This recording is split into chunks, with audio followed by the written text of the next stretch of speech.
చూడండి అంతా మునిగిపోయింది మా ఊర్లో వర్షానికి. 3 రోజులు వర్షానికి తోటలన్నీ మునిగిపోయినాయి. మోకాళ్ళ లోతు నీళ్ళు ఉన్నాయి. ఈ మోకాళ్ళ లోతు నీళ్ళలో మా గేదె ఇప్పేసుకుంది.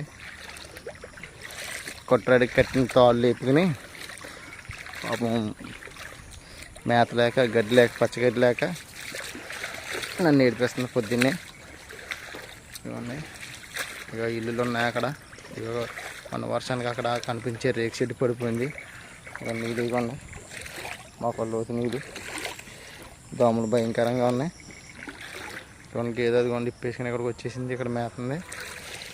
దీన్ని కూడా పట్టుకోవాలి. నాకు దొరుకుతుందో దొరకదు. ఈ నీటిలో ఏమున్నాయో తెలియలేదు. సహకరించాలని గేదెని అడుగుతున్నాను. బుజ్జి దామ్మ.